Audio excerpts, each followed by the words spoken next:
Habis berapa lu? Wih, Kang Haji, saya mau habis 1.400.000.000. Saya 200 juta kurang.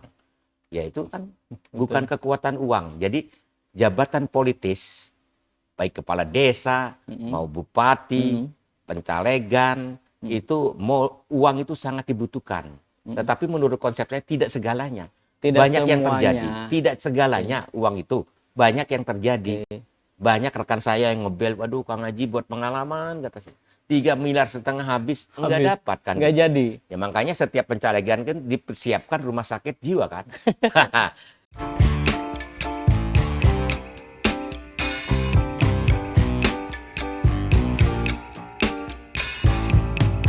Kali ini kita bertemu dengan orang yang sangat hebat, spesial, dan tentunya patut dibanggakan oleh warga Kabupaten Serang. Siapa lagi kalau bukan Haji Muhsinin SEMSI. Assalamualaikum Pak Haji, sehat? Waalaikumsalam warahmatullahi wabarakatuh. Alhamdulillah. Aktivitas sehat aja ya? Wah, super sibuk sekarang, udah mulai super sibuk. Udah mulai sibuk. Tapi memang hidup itu kuncinya sehat. Yang penting sehat. Sehat. Oke, yang penting sehat dulu. Kalau nggak sehat, nggak bisa dinikmati dan nggak bisa menikmati. Nah, Iya. itu tips pertama dari Pak Haji Muhsinin. Yang penting sehat dulu. Tapi memang yang kita ketahui bahwa Pak Haji Muhsinin ini adalah anggota dewan untuk 3 periode sebenarnya. Yang pertama di Kabupaten Serang 2 periode, sekarang di Provinsi Banten 1 periode, dan akan berjuang kembali untuk di Provinsi Banten untuk 1 periode kembali. Tapi Sobat Ekbi semua, tidak mungkin jadi Pak Haji Muhsinin saat ini kalau misalkan kita tidak mengetahui latar belakang Pak Haji Muhsinin. Mungkin banyak cerita di sepanjang perjalanannya dari muda sampai saat ini, nggak mungkin tiba-tiba jadi sebesar ini gitu. Mungkin ada kisah-kisah yang bisa kita ambil hikmahnya, ambil ibrohnya, dan bisa kita jadikan pijakan bahwa menjadi seorang Haji Muhsinin ini tidak mungkin instan. Bahwa untuk menjadi seorang sosok Haji Muhsinin saat ini itu pasti penuh perjalanan yang liku-liku. Kita akan mengulik tidak semudah membalikan telapak tangan. Bagaimana menjadi politisi yang gaek, tapi yang memang politisi senior di Kabupaten Serang, kalau tanpa perjuangan sebelumnya.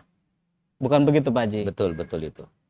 Kita akan menggali seperti apa sih sosok Pak Haji Muhsinin waktu kecilnya. Ada tidak sih dari kecil itu, oh saya akan jadi anggota DPRD Provinsi Banten, atau saya akan jadi anggota legislatif.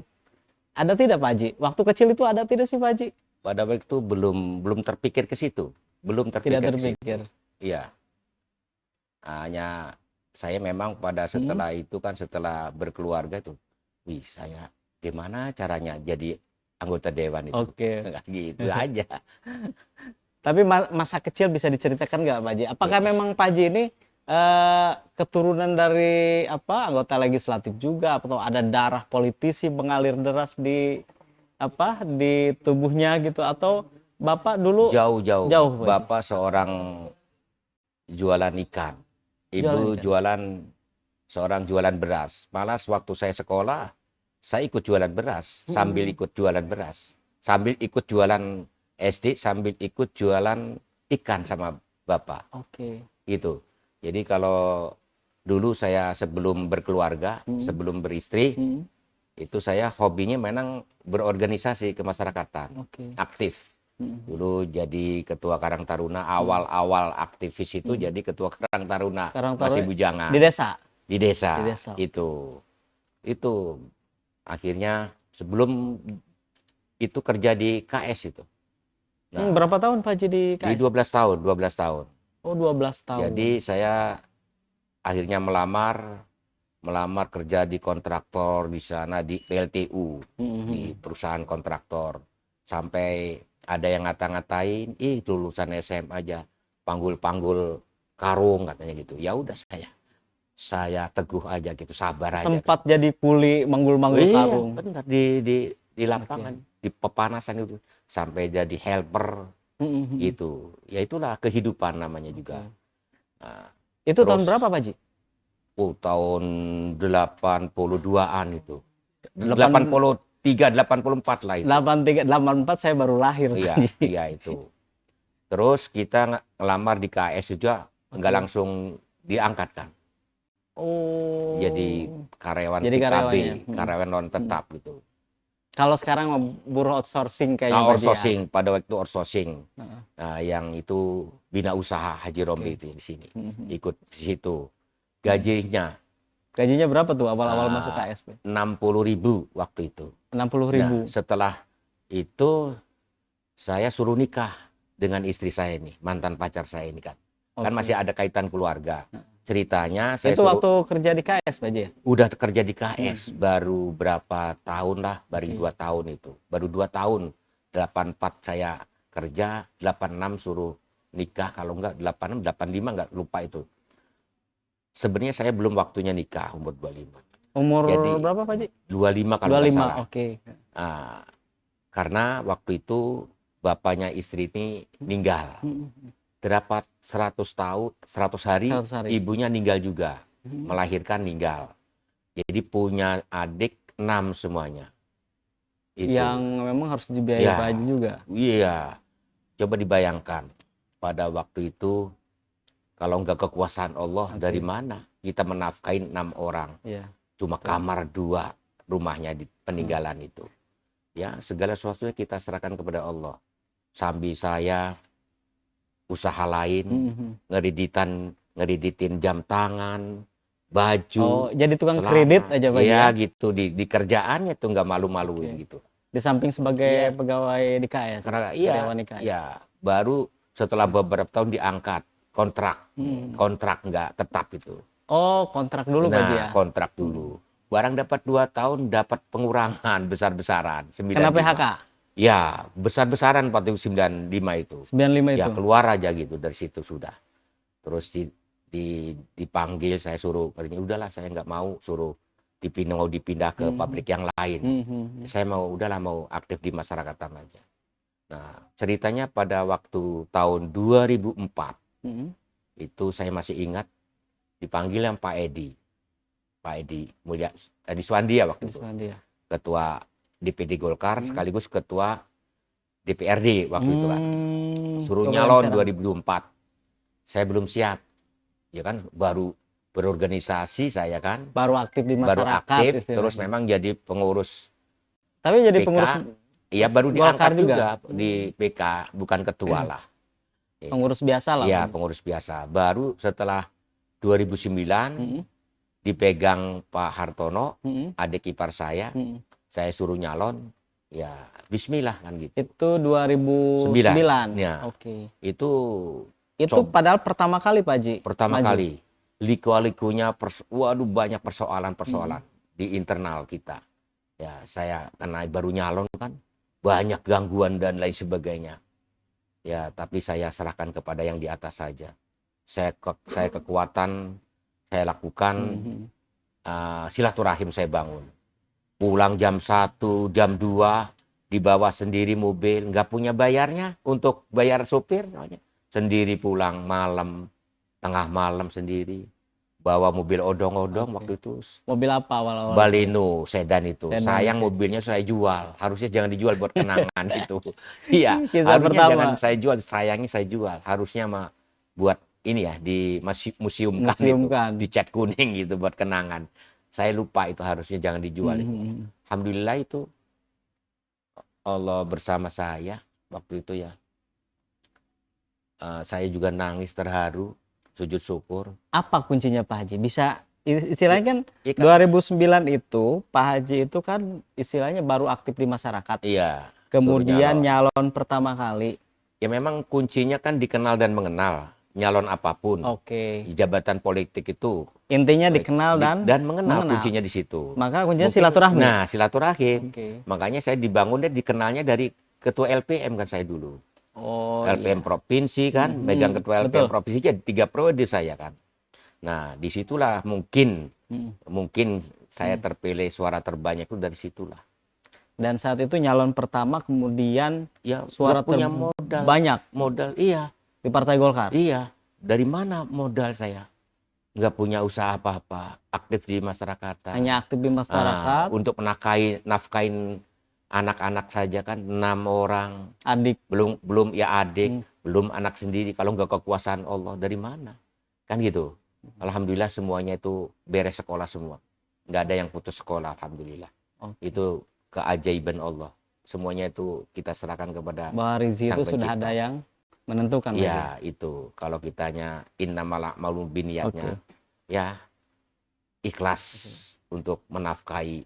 Kan ini yatim piatu masalahnya kan. Ya betul. Ya, yatim piatu tuh kalau kita kan yatim piatu patokannya begini. Ngegigit mau, digigit nggak mau kan. Jangan sembarangan memelihara yatim piatu. Bagaikan ngurus masjid dan musola itu. Begitu kan. Jadi harus hati-hati. Mungkin dari itulah. Kalau tidak amanah, bisa-bisa kita yang kena Kita kan? yang kewalat ke Kualat, bahasa ya. Jawanya kan. Iya. Gitu. Mungkin dari situlah saya. Nah ini Pak Haji nih, Sukses saya itu mungkin dari situ mungkin. tahun 2009 kemudian Pak Haji masuk jadi anggota DPRD Kabupaten Serang. Ya. Ada tidak misalkan gini, pasti ada shock sedikit misalkan. Ketika sudah duduk, misalkan ada tidak bayangan, istilahnya ketika duduk tidak sesuai dengan bayangan Pak Haji waktu di organisasi gitu. Ya, nggak terlalu ke situ sih. Saya kan memang dibangun dari pengalaman organisasi, nggak terlalu kaget lah. Oke. Ya, agak sedikit mampu lah, belum maksimal kemampuan saya untuk menyuarakan aspirasi masyarakat, baru setelah beberapa bulan itu baru begini. Aturannya begini. Ya begitu. Baru kita itu agak memahami kan gitu. Aturan main daripada lembaga itu DPRD karena wakil rakyat. Karena sebenarnya kan selain daripada tupoksi legislasi, pembuat aturan, bargaining sebagai anggaran dan fungsi pengawasan, ya controlling. Kalau menurut saya ada di tugas kita ini ada di Pancasila, sila keempat dan sila kelima. Ya, kerakyatan yang dipimpin oleh hikmah, kebijaksanaan dalam permusyawaratan dan perwakilan. Saya ini kan perwakilan Kang Rijal juga kan, perwakilan seluruh masyarakat Banten kan gitu. Bagaimana supaya menghasilkan sila kelima, keadilan sosial bagi seluruh masyarakat Provinsi Banten. Kan kuncinya sebenarnya itu Dewan itu kalau memahami daripada memaknani isi kandungan Pancasila sila keempat dan sila kelima. Itu sebenarnya selain daripada 3 tupoksi itu. Nah pas jadi anggota Dewan, Bapak sama Ibu masih ada Pak Haji? Ya. Bapak sama Ibu masih ada pas jadi anggota Dewan? Itu sudah tidak ada. Sudah tidak ada. Nah, masih adanya itu sebelum jadi Dewan itu saya memang minta doa sama ibu, orang tua. Dulu perempuan. itu? Kalau ayah mah dari sejak 82. Oh. Dari 80-an ninggalnya. Ketika Pak Haji kerja di masih KS sekolah, masih sekolah masih saya. sekolah pun udah nggak ada. Kelas 1 sudah nggak ada ayah. Kalau ibu sejak saya lulus kerja juga masih. Sejak nikah kan dapat ngunduh mantu. Oke. Saya ngajatin karena nggak punya bapak dan ibu kan. Orang tua saya yang ngajatin itu. Jadi Ibu masih ada. Sebelum ibu meninggal itu saya cuci kedua kaki. Saya tadahin dengan mangkok, langsung saya minum, minta doa sama ibu. Minta restunya. Itulah mungkin sukses makanya seorang anak itu tidak boleh. Karena surga itu ada di telapak seorang ibu, bukan di telapak seorang ayah. Ya, al jannatu tahta andimul ummahat. Tapi Pak Haji masih ingat tidak ajaran ayah atau ajaran bapak dulu yang paling Pak Haji kenang, yang kemudian jadi pijakan Pak Haji? Ya karena pada waktu itu saya masih kecil. Tidak terlalu ingat. Ibu dengan bapak itu pisah cerai. Bapak sementara punya istri lagi. Sudah nggak keopen aja. Saya yang menafkahin itu hanya ibu sendiri gitu. Jadi ibu? Ibu tuh tukang ngeditin barang-barang, jualan beras, sampai saya ikut jualan. Saya kenangan itu ikut jualan ikan juga di warung. Kelas 5 itu ikut jualan ikan sama ayah, saking pengen buat belanjanya. Ikut inget masih sama ayah itu ikut jualan ikan. Itu udah pisah. Apa penyesalan Pak Haji terhadap ibu? Tidak ada penyesalan. Justru saya belum bisa membahagiakan ibu yang saya penyesalkan itu. Saya sudah jadi anggota dewan, sudah jadi pejabat begini, ibu sudah tidak ada. Nangis saya itu. Kalau ingat ke situ nangis. saya belum mampu membahagiakan seorang ibu yang membesarkan saya. Iya, makanya kalau seorang anak melawan terhadap seorang ibu, durhakanya. Jadi intinya ketika Pak Haji merasa sudah jadi orang, ibu Sayangnya tidak ibu nggak ada. sayangnya ibu tidak bisa ikut Nah, menikmati. makanya itulah saya ingatnya. Makanya seorang pejabat itu jangan takabur, jangan sombong. Makanya saya alhamdulillah sejak saya menerima gaji 2009 pertama kali itu saya ingat Ibu. ini jangan enak-enaknya ini. Saya keluarkan 2,5% itu. Bukan sunnah tapi wajib yang saya keluarkan. Sampai saat ini masih. Ya, kalau saya bukan ria, bukan riba, saya total itu kalau saya total itu bukan 2,5% saya keluar. Malah Lebih 20% lebih. 20%. Ya, pertama untuk keluarga saya pribadi dan keluarga istri yang masih membutuhkan uluran bantuan. Kalau yang sudah mampu jangan, nggak boleh kan. Itu yang saya sampai sekarang ini bertahan itu alhamdulillah itu. Karena ini kan karena 2,5% wajib karena bukan hak saya. Ya. Pak Haji masih ingat nasihat ibu apa yang paling Nasihat ibu kalau terkenang gitu sampai hingga saat paling ini? ya kalau kita waktu lebaran ya ibu doakan mudah-mudahan jadi orang wong sukses jadi bahasa Jawanya. Wis mudah-mudahan didoakan menjadi wong sukses. Kan gitu. Jadi itulah ingat terenang ibu tuh. Ya itu saya diajak jualan beras di pasar Waringin Kurung. Ini masih ingat nih kenangan sama ibu tuh. Sampai SMA masih mau jualan beras. Masih ikut jualan. Iya, saking pengen untuk lebih untuk belanja sendiri kan. Saya kasihan kalau mau minta-minta memaksa ke ibu. Itulah saya makanya hati-hati saya jadi pejabat hati-hati karena ingat saya dilahirkan oleh seorang ibu ini bukan langsung enak. Bukan ibu turunan ningrat lah ya kira-kira bukan orang yang tidak mampu, orang yang sangat sederhana. Mana kalau tidak mampu. Dan anggota saya jadi terpilihnya bukan modal yang berlebihan, tidak ada modal saya waktu itu. Modalnya silaturahmi. Silaturahim ada anggota Kopassus yang sekarang masih hidup, saksi hidup, namanya Pak Sudi, iya ada Pak Jali juga kenal tuh. Karena sudah menganggap keluarga sama saya, awalnya ceritanya saya mendamaikan Kopassus dengan warga Serdang waktu itu. Ya saya laporkan ke PM waktu itu. Akhirnya jadi keluarga. Jadi keluarga, dia datang mau nyalon itu ke saya, Pak Haji, 15 juta. Pakai aja uang. Ini apa? Udah pakai aja kan. Itu saya terharu. Ya uang 15 juta pada waktu saya nggak punya. Saya anggap besar itu, karena nggak punya. Modal dari mana saya? Sehari-hari nggak punya usaha apa-apa, hanya aktif di kemasyarakatan. Untuk hidup, untuk menafkahi anak dan adik juga udah merasa cukup kan gitu. Itu aja. Ini nyalon, yang modalnya kan harus ratusan juta. Betul. Buru-buru ratusan juta, 100 juta nggak habis, dari mana uangnya? Emang itulah. Ini yang saya sampaikan ini bukan fiktif, fakta. Saya kalau berbicara sambutan itu fakta bukan fiktif. Saya apa adanya kan gitu. Kalau fiktif kan ngebohongin. Istilahnya dosa. Tanpa modal juga sebenarnya bisa jadi ya Allah. Akhirnya Allah bersama saya. Berkat silaturahim terus saya bangun, gak kenal lelah. Pulang jam 1, jam 2, mobil dibawa sendiri. Ya Allah. Kata Allah kan, innama amruhu idza arada syai'an ayyaqula lahu kun fayakun. Ya, fayakun. Kata Allah jadi ya jadi.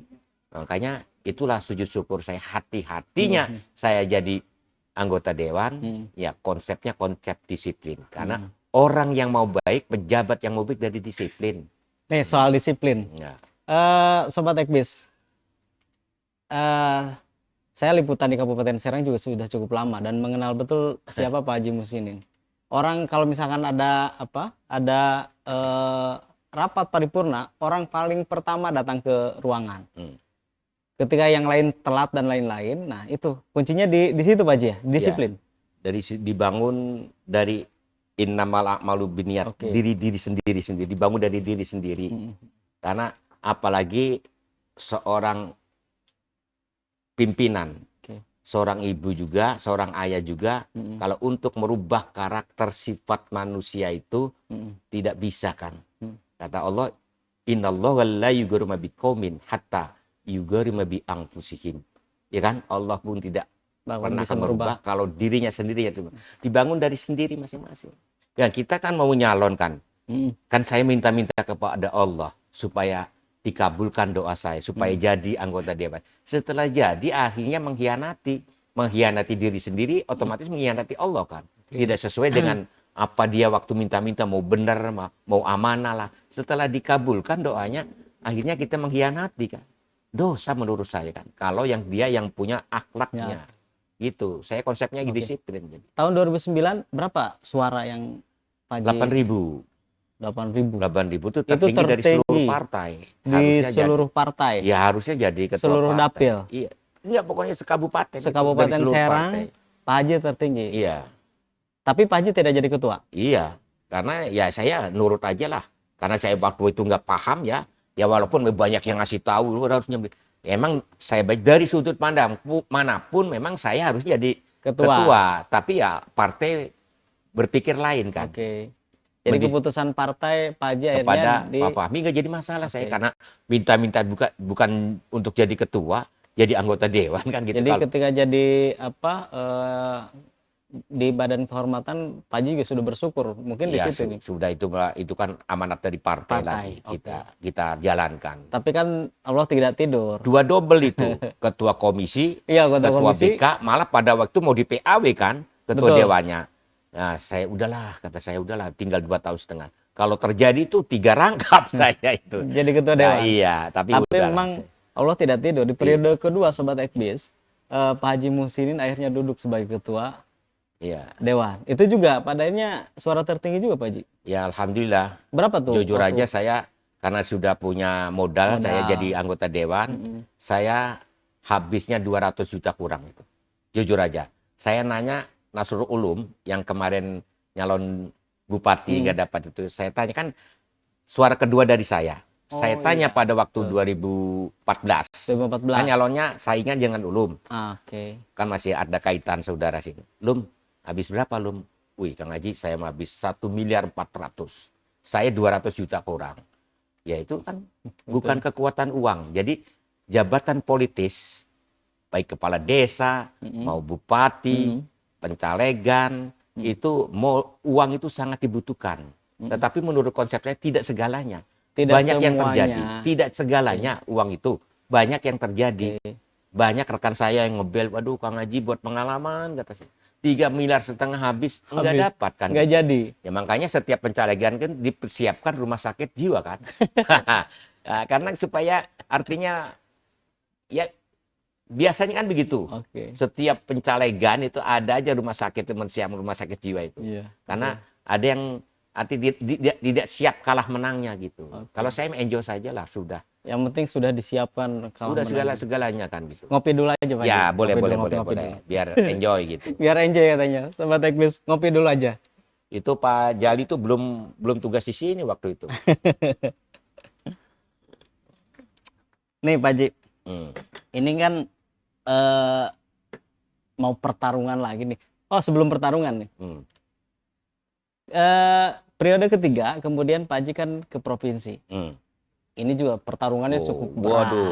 Berdarah-darah. Tapi kan Pak Haji sudah punya modal, modal sosial dan modal ini dua periode. Itu yang kedua kan sama Ulum saya dapat 7.000. 7.000 yang kedua ya. 4.500-an. Padahal Ulum 1,4 kan. 1,4 M lebih. Saya hanya 200 kurang kan.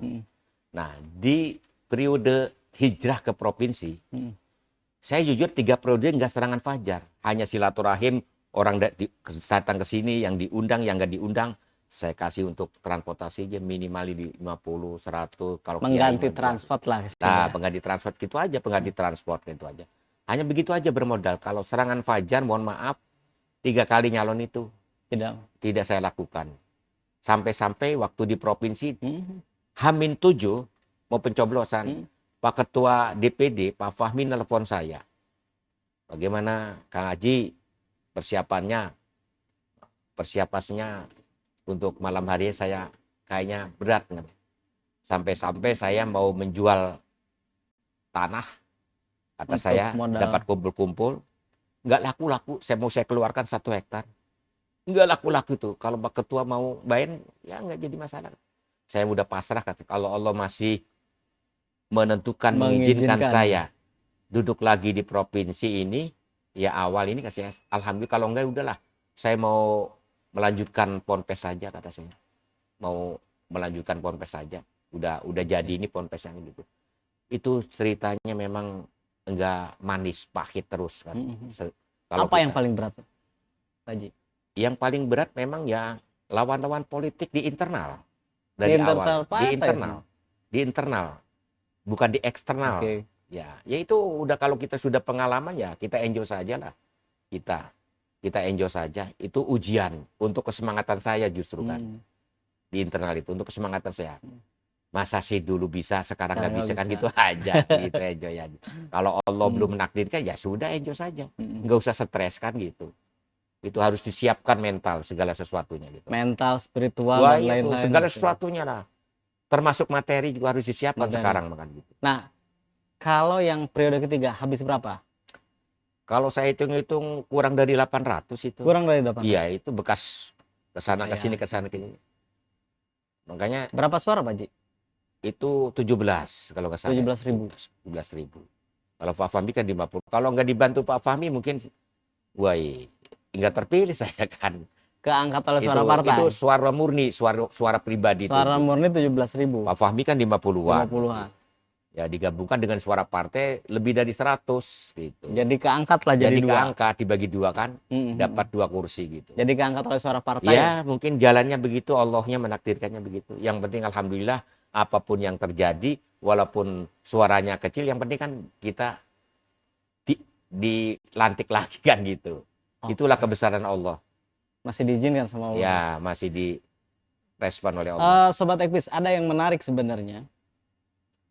Di waktu menjabat jadi anggota legislatif DPRD Kabupaten Serang, sebenarnya Pak Haji Muhyiddin itu tidak pernah terdengar bermain-main dengan proyek sebenarnya. Meskipun ditawari berkali-kali, apa sih yang Pak Haji perjuangkan sebenarnya waktu di Ya, saya kan makanya terkenalnya kan inisiator dari pejuang dinia sampai sekarang juga. Ya, sejak apa yang Pak Haji perjuangkan itu? ya hanya masalah keagamaan aja saya. Makanya sampai sekarang juga seluruh forum keagamaan saya masuk di tatanan penasehat, di LPTQ, di Majelis Ulama Indonesia MUI, di FSPP, di PCNU, di FKDT, apalagi pokoknya semua forum itu saya masuk, terlibat di dalam penasehat. Sampai sekarang di provinsi juga ditarik menjadi penasehat juga. Penasehat kembali. Malah di LPTQ Dewan Pembina kan. Itulah, saya padahal nggak minta kan gitu. Ya karena saya. Tapi mungkin orang melihat track record dari Pak Haji sendiri yang selama ini, misalkan waktu di DPRD Kabupaten Serang kan berjuang untuk wilayah-wilayah keagamaan. Ya saya jujur aja ya, kalau saya bermain proyek jadi ketua dewan, mungkin udah kaya kan gitu. Ya mohon maaf ya, enggak ngebuka aib seorang ketua dewan. Saking bisanya lah kalau bermain. Gampang. Manggil satu dinas, satu titik aja. Saking bisanya. Itu yang tidak saya lakukan. Buru-buru di dinas. Sekwannya aja saya tidak mau ngatur-ngatur. Nggak mau ngatur-ngatur. Udah sederhana aja. Karena kalau anggota dewan, kalau mensyukuri apa yang sudah digaji dari uang APBD kan, dari uang rakyat, udah cukup. Kalau mensyukuri sudah cukup. Apa lagi ketua kan, ada tambahan dari inilah. Walaupun dari gaji sebenarnya waktu jadi ketua, gaji mah besar daripada anggota. Karena kenapa? Kalau anggota kan mobilnya bisa diambil uangnya. Kalau ketua pimpinan nggak bisa. Nggak bisa. Iya, jadi. Jadi sebenarnya nggak perlu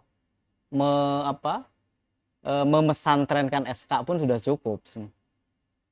Cukup. Ya memang kan kebutuhan itu. Mayoritas Rata-rata anggota DPRI sampai DPRD itu mayoritas digadekan semuanya itu karena kebutuhan. Ya kos politik lah Pak Haji. Tapi ini ada yang menarik. Saya baru datang ke sini tiba-tiba melihat pondok pesantren tahfidz. Nah ini juga hal yang sangat luar biasa. Di rumah sendiri misalnya ada anggota DPRD atau anggota legislatif yang juga ada pesantren tahfidznya. saya baru melihat bahwa ternyata di Pak Haji Musinin, apa Pak Haji yang melatar belakangi tiba-tiba ini dari tahun berapa Iya, tiba-tiba ada pesantren saja di sini maksudnya? Nah, alhamdulillah ya. Segala sesuatu itu semuanya hidayah dari Allah. Saya bukan keluaran pondok pesantren. Bisa ngori, bisa apalah, Oke. bisa segalanya dalam itu. Enggak menurut. Makanya rekan-rekan ada yang manggilnya kiai, saya juga sebenarnya malu dipanggil kiai kan gitu. Belum waktunya. Ya itulah semuanya itu hidayah dari Allah. Tapi kan panggilan. Iya. Orang, Mungkin panggilan dari atasnya begitulah. Karena kan jabatan kiai mah ya jalan nggak ada kalian kan SK. nggak mengaku-ngaku kan Iya, Pak Haji? nggak mengaku-ngaku. Jabatan nggak dilantik kan. Iya, Nggak ada SK-nya. nggak ada SK-nya. Jadi ini sejarah berdirinya Ponpes Tahfidz Tilawah Quran Al-Muksinin ini. Tahun 2017 saya dikasih mimpi malam hari itu mimpi suruh bangun ponpes. Terus saat datang ke rekan-rekan kiai dan ustadz, Pak Kiai, Pak Ustadz, saya ini dikasih mimpi suruh membuat pondok pesantren, apa sih yang pantas ini? Udah tahfidz saja. Oh iya deh tahfidz, apa yang bagusnya? Udah aja nama sendiri, kan bagus tuh Al-Muksin itu. Al-Muksinin. Muksin itu orang yang selalu berbuat kebajikan. Alladzina yunfikuna fis-sarra'i wad-dharra'i wal kadziminal ghaidha wal 'afina 'anin nas. Wallahu yuhibbul muksinin, kan gitu. Al-Muksin itu orang yang selalu berbuat Nggak kebajikan. salah berarti gitu. dikasih nama. Jadi tahun 2018 baru saya Berani untuk membangun. tapi tanah awalnya dibangun di belakang. 2 tingkat sudah berdiri tahun 2018 sampai akhir 2019 selesai kan. Oke. Covid. Ya, 2018. Covid. Kan nggak boleh. Ada aktivitas. Nah, aktivitas ponpes kan. 2 tahun saya mikir kalau bangunan enggak dihuni rusak kan 2 tahun itu. Saya kontrakan sementara, masih saya kontrakan sampai saat ini juga. Yang belakang. Ya, yang mengelola anak gitu. Saya serahkan sepeser pun saya enggak ikut campur, bidang laporan-laporannya aja gitu. Nah, udah terbangun lah saya kontrakan. Akhirnya sudah reda kan, baru saya ngebangun ini. Pertama ini, terus yang itu, yang di depan itu. Ini khusus untuk wanita, yang sana untuk laki-laki. Seluruhnya kalau total 3,5 miliar lebih, apalagi sama tanahnya, 4 miliaran lebih. Dan itu tidak Itu 1 rupiah pun tidak tersentuh uang dari APBD. murni dari Haram, sendiri. murni dari uang saya pribadi, simpanan dan pinjaman bank. Ngapain terus terang saya pinjaman bank? Yang penting kan 1 rupiah pun sekarang udah beres banknya untuk membangun ini. Dan kunci saya terharu, sujud syukur, nangis sampai terharu, 3 kali nyalon itu 1. Apa Kang Rijal? 1 rupiah pun saya tidak punya hutang di luar. Dan ini fakta, sampai saya sembarakan. Setiap ada acara saya sembarakan. Saya sujud syukur, terima kasih 3 nyalon ini, masyarakat, ibu-ibu, bapak-bapak, tidak punya hutang 1 rupiah pun keluar. Apalagi di desa sendiri, apalagi di keluarga. Kalau ada orang yang ngaku-ngaku saya punya hutang kepada dia, bawa ke sini. Yang ngebawa saya kasih bonus 10 juta. Itu fakta, bukan fiktif. Itu yang saya syukuri 3 kali nyalon itu. Biasanya orang yang habis nyalon apapun, kepala desa, ya, bupati, pencalegan, punya hutang. Mayoritas, bukan minoritas. Mau menang, mau kalah, tapi hutang punya ada di mana? Tapi alhamdulillah saya ya menang, enggak punya utang 1 rupiah itu. Makanya saya enggak pernah 3 kali itu nyebar uang, karena kalau dipaksakan bisa aja. Mungkin Allah waktu itu mau ngejual enggak laku-laku. Jangan dijual. Kayaknya kalau misalkan tanah 1 hektar itu kejual, bisa jadi Pak Haji juga melakukan hal yang sama. Iya, bisa itu. Nyebar duit. Iya, beli suara. Beli suara. Iya, mungkin Allahnya menakdirkannya begitu. Iya. Nah, ini jarang sekali Sobat Ekbis. Mungkin 1001 anggota dewan yang kemudian menang atau kalah dalam pencalonan ini tidak punya sangkutan. Ya. Sementara kita dengar, kita lihat, mungkin Mbak Haji juga melihat teman-teman di dewan, mereka bisa saja ada yang sangkutannya ada di mana-mana. Sampai sudah dilantik juga masih punya utang, sampai sekarang juga 4 tahun masih ada punya utang masyarakat. Saya menaudzubillah min dzalik. Enggak. Saya takut sama utang. Kalau saya mau rilis, ada beberapa banyak sih yang punya utang ke saya masyarakat desa. Tapi udah saya ikhlaskan saja. Nah, tujuan besarnya ngapain sih Pak Haji capek-capek bikin pesan tahfidz? Ya karena ini kan panggilan dari Allah juga, hidayah dari Allah. Saya dikasih mimpi, ya apalagi saya kan walaupun bukan keluar pondok pesantren, ya. Tapi kan selama ini bergiatnya di keagamaan. Iya, alhamdulillah gitu Allah. Siapa orang ma'ruf amin aja, wakil presiden nanya saya, disangkanya saya keluaran pondok pesantren, pada waktu saya suruh khotbah nikah, pada waktu nikahin anaknya bupati di Bandung, sama beliau duduknya, setelah khotbah nikah dikeplok, ini paha saya, Pak Ketua, ini kejadian langka. Apa Pak Kiai? Ini saya berpuluh-puluh kali menghadiri akad nikah. Belum pernah nemui seorang pejabat ketua dewan lagi baca khotbah nikahnya ngalang-ngalain kepala kawah kan gitu. Dulu mondoknya di mana? Sampai ditanya mondok di Cibeber apa di Pelamunan? Nggak mondok Pak Kiai. Loh, terus sampai bisa begini ceritanya bagaimana? Yang pertama, hidayah dari Allah. Yang kedua, saya dekat dengan ulama, dengan kiai, dengan ustadz. Itu kuncinya kata saya. Saya nggak bisa begini kalau nggak dekat dengan kiai, dengan ini. Ngaji denge. Nah, nggak bisa lah, ngori segala yang belum bisa. Kan gitu. Saya ini apa namanya? Otodidak.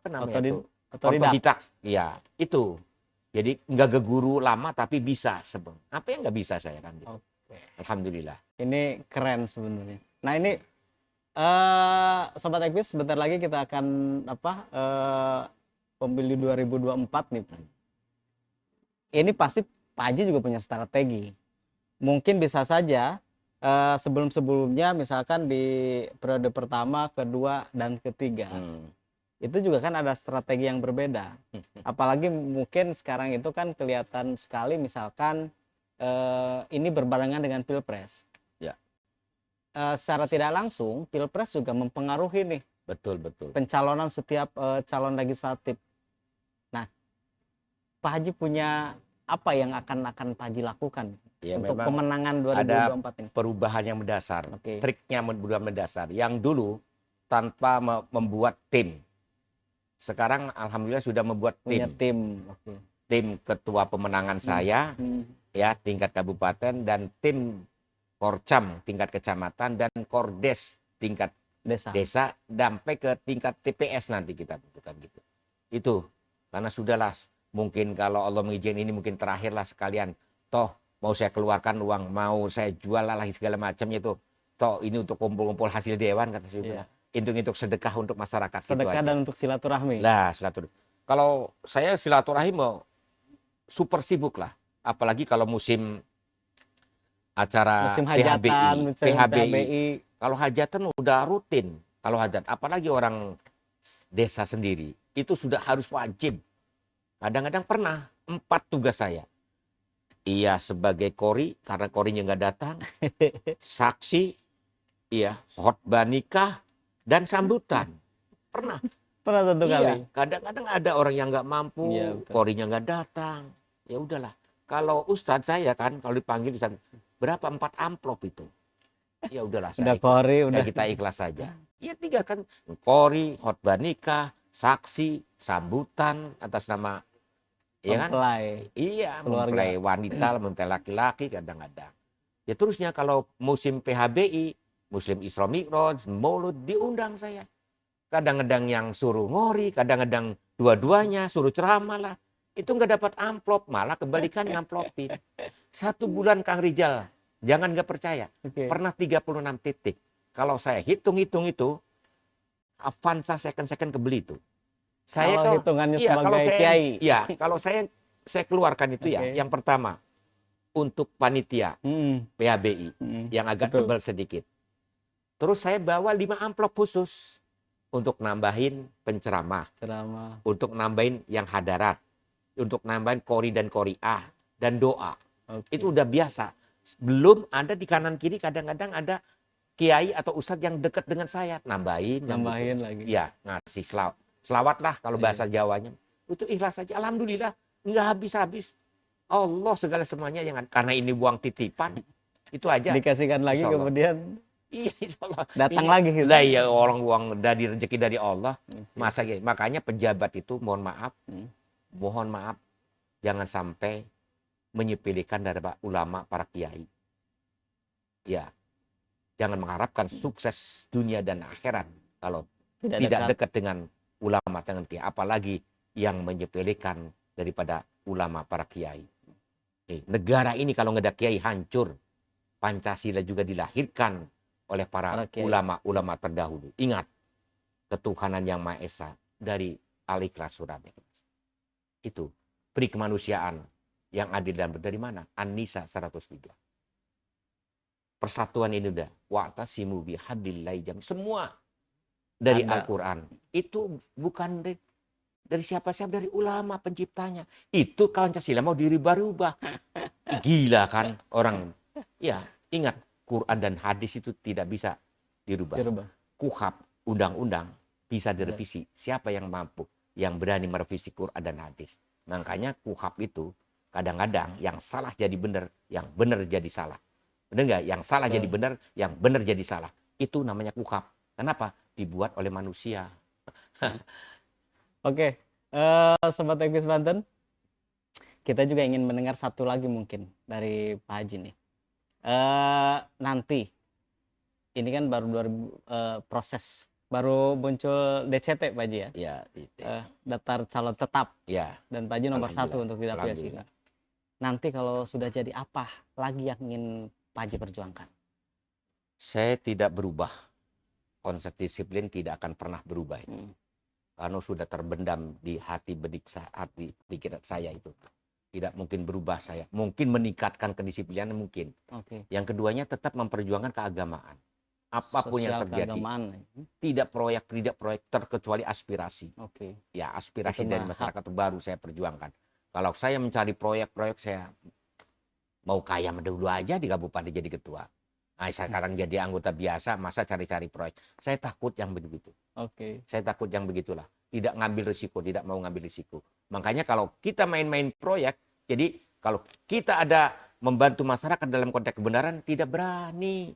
Kalau mengkritisi kebijakan dari pemerintah, tidak berani. Makanya saya vokal dalam konteks kebenaran. Kalau kita ambil hikmah dari perjalanan hidup Pak Haji Muslimin, mungkin tidak akan cukup 2 hari 2 malam ini. Iya. Karena banyak sekali yang dapat kita jadikan pelajaran untuk hidup kita ke depannya. Ini tidak cukup. Kita doakan mudah-mudahan 2024 Pak Haji Muslimin ya jadi kembali dan bisa bermanfaat untuk masyarakat Kabupaten Serang. Mungkin itu saja perbincangan kita dengan Pak Haji Muslimin. Lain waktu kita sambung kembali dengan silaturahmi yang sama, dengan hikmah-hikmah yang sama, dengan mudah-mudahan kita juga dapat pelajaran yang banyak. Semoga Pak Haji Muslimin tetap muhsinin. Amin. Baik, saya tutup. Wabillahi taufiq wal hidayah. Wassalamualaikum warahmatullahi wabarakatuh. Terima kasih Pak Haji. Terima kasih. Wassalamualaikum warahmatullahi wabarakatuh.